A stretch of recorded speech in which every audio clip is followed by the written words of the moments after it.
Tara, commute tayo mula sa Session Road papunta sa kaka-relaunch lang na Secret Garden dito sa Camp John Hay. Secret daw siya, kaya tara na at magtago sa stress at lalo na sa ex mong mahilig magparamdam pag malapit ng sweldo. Charot! Grabe, very refreshing. Feel na feel mo talaga ang summer capital of the Philippines. Malamig, parang feelings niya sa'yo, char. Kahit weekend tayo nagpunta, di pa rin masyadong matao. Mas chill pa ito kaysa sa pag-asa mong mahalin ka rin niya, charis. So, 55 pesos ang entrance fee sa mga resident ng Metro Baguio, 40 pesos naman sa mga students, seniors at PWDs, basta may dalang ID. Libre naman sa kids, 4 feet and below ang height, kaya libre ka best, char. 85 pesos naman ang regular entrance fee. Look at these pine trees with these landscapes, napaka-refreshing. So mula sa Session Road, nilakad natin pababa hanggang dito sa may DBP. Left turn lang tayo and inakyat natin tong overpass na ito.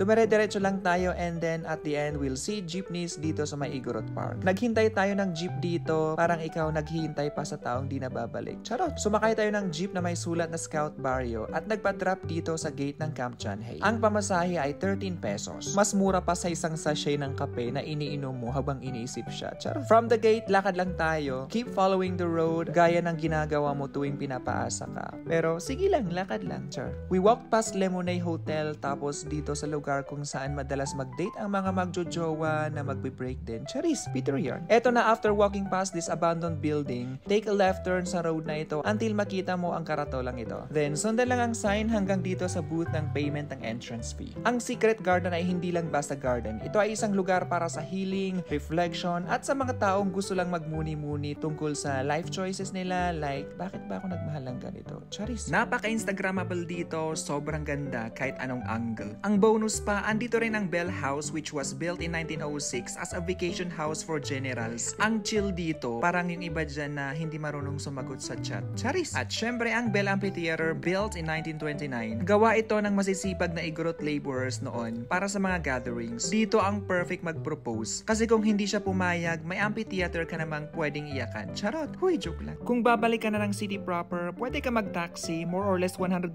ang pamasahe. Or pwede ka namang bumalik sa may gate tas maghintay ng jeep.